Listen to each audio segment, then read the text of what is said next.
Eagles fans, you knew this was going to be the case after A.J. Brown only had 3 targets Monday night against the Green Bay Packers, a 10-7 Eagles victory, having 2 catches for a total of 13 yards. You had to know that 2 things were bound to happen. Thing number 1, the media asking A.J. Brown question after question after question. How do you feel about this offense? Are you satisfied with your role? So on and so forth. And the second thing that was bound to happen, especially what we saw earlier in the season with the Twitter and the lyrics and the Instagram and the subtle shots at the press conference, the subliminal messages, you had to know A.J. Brown in some way, shape, or form was going to put out some breadcrumbs, lay some things out there, letting fans know of his frustrations going on over there at the Philadelphia Eagles offense. How he handled himself yesterday is how I want him to handle himself in these scenarios. Don't sidestep it. Don't put out subliminal messages. Don't subtweet or this, that, and the third. Address it head on. Let everybody know how you feel. And then hopefully the Eagles, Kevin Patullo, Nick Sirianni, Saquon Barkley, Jalen Hurts, Devontae Smith, they can find a remedy to fix this issue. Because the offense with the weapons that they have should be a little bit more consistent than it is. There shouldn't just be 1 good quarter of solid offense, 2 good quarters of solid offense. This team needs to put together 4 quarters of solid offense. And we have not seen that yet this year. Eagles fan, let me know what you guys think about that in the comments section below. Please like and subscribe as well. When you're with the situation with the fact that you suddenly took it's not just solely about my situation. I mean, guys, like obviously I want to win too, you know. And I think if we're really focusing on winning and doing our job, like we can't just keep slapping the Band-Aid over the defense doing their job and getting us out of trouble. At what point are we going to pick up our slack as an offense that we're so great, you know? And that's what I'm getting at. It's not about we're not winning or I don't care about winning. All I care about is snap and step. No, it's been week after week sometimes we're not contributing. We're not doing our job on offense. So you can't just keep slapping a Band-Aid over it and you expect to win late in the year and you think you're going to go to it at the end of the year. It's not going to fucking happen. It's not going to happen. It's not going to happen. You know? And last year, what it was, thank you for the ring, but it's a new season.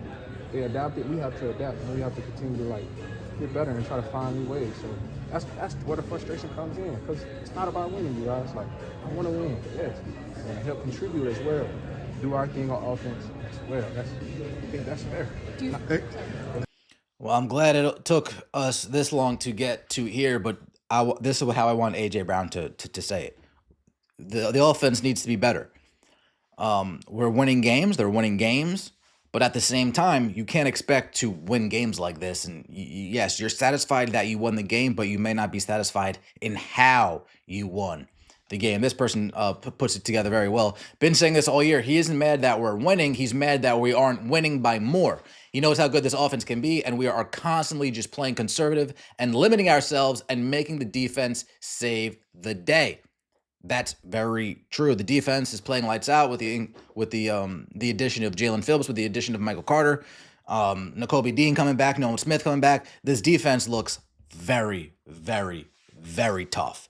Now it's on the offense to turn things around and stop putting the defenses back up against the wall. Again, Jalen Hurts doesn't have that fumble. This is easily a 17-7 game, and who knows, the whole way the game plays out is different because we do end up scoring a touchdown on that first drive. But if it's 3rd and 10, we're just giving up on plays. We're just giving up on drives when we have a 3rd and distance, 3rd and 8 or more. We're just giving up.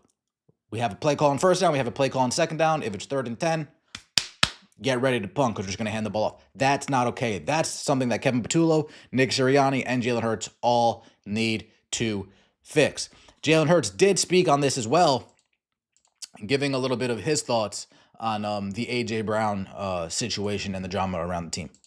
We got the Detroit Lions, so I'm gonna definitely put a halt to that. I think the more we drive that, the more of a distraction it becomes, and I think ultimately it's about the group. And so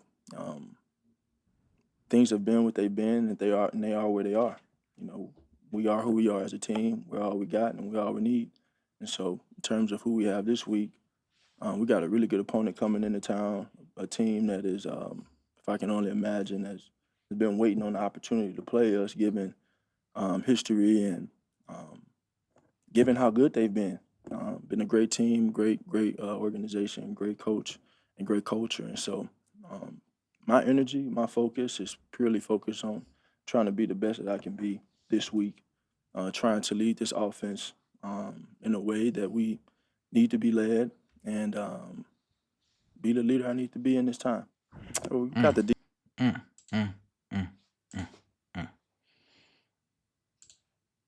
Brew, how did this land at your feet? Not well. Not well. I mean, it's just crazy. Let me go to the first and most important thing.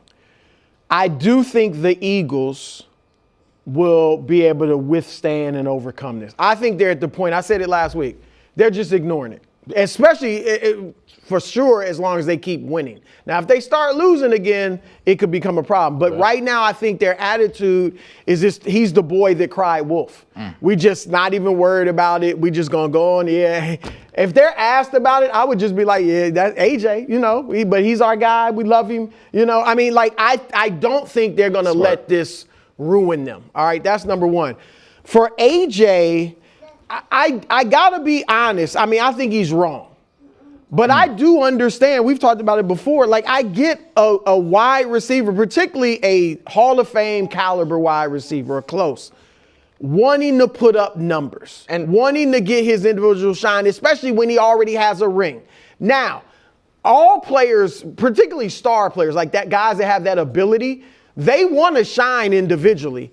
But there are times when you have to put that you have to have that be submissive to the team's success. And so what I would say to AJ is this year, you got to make it submissive to the team's success. And then after this season, if I'm the Eagles, I'm looking to trade him. Now, I'm not giving him away. Wow. I want to get a good return, and I want to get a receiver who's close to his caliber because they're rolling. Even if they win the Super Bowl, chances are they're not going to win 3 straight. Nobody's ever done it. So that would be a year where you could trade him and get, you know, something for him. But I get, like I said, I think they're moving past it and not going to let it stop them.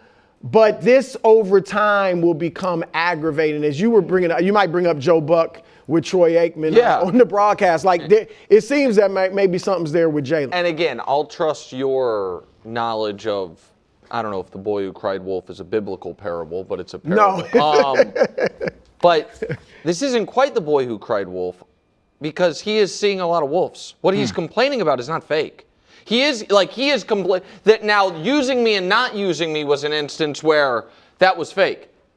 This is outrageous how he is being used, and it's outrageous what he's doing. I find both things ridiculous.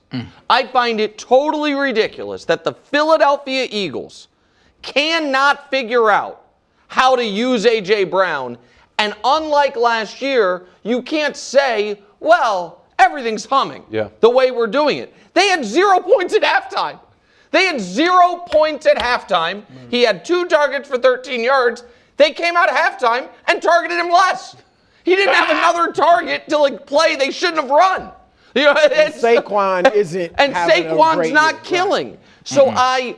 So now they did sign up for this. And I'm very interested in, we now know the Bills wanted to trade, we're willing to trade a first-round pick and something for Jalen Waddle. Now, they're very different receivers, but I think A.J. Brown is clearly better than Jalen Waddle. Definitely. And so, I think it's reasonable to say Philadelphia could have gotten a first-round pick for A.J. Brown had they made him available. If you're not going to make him available, how do you not come out of the bye after the deadline with a real plan in place to use him? Unless it is, well, he's going to be the greatest decoy ever, and we're going to put up 40 without using him. That's not what happened. So and this isn't to be combative at all, because I think AJ's being immature. He's using every social media available to whine. So, he's being immature. Do you think he did this purposely, knowing it would get out? Or my guess is he didn't. No, I mean, I think that. I mean, I think he's a very sharp guy. I think he knew it would. I don't think he went on there premeditated, but I think he knew it would show up like it was a public stream. This wasn't Yeah. him complaining to friends in a parking lot and someone's recording him. You know what I mean? And so I do think that. The question was also, how are you doing? Yeah, he just said, "How are you doing?" It wasn't like It could have been like, Yep, that's Nick Wright speaking about AJ Brown, his appearance on that Twitch channel that I was talking about earlier, where he voiced his frustrations and did a lot of subliminal things. Hey, let me know what you guys think in the comment section below. Like the video, comment, subscribe. Is this the last year of the AJ Brown experiment? What do you think? Chris Broussard seems to think that they should try to trade him for a receiver on an equal playing field of him. There's not many guys, there's not many teams that'll go equal for equal when it comes to receiver for receiver. The only thing that I would say, if there is going to be a trade, you trade for a not as good as a receiver, still a quality receiver, a top 15 receiver in the league, and then you try to get an additional pick on top of that. I've said it before, if they are going to trade him, look to Cincinnati, pair him up with Jamar Chase, get T. Higgins, get a pick, see what you could do, see what you could work out with that. But I think AJ Brown is right. This offense needs to start connecting. The offense needs to start connecting. They need to start grooving if they want to win in the playoffs. Like the video, comment, subscribe. See you next time. Peace.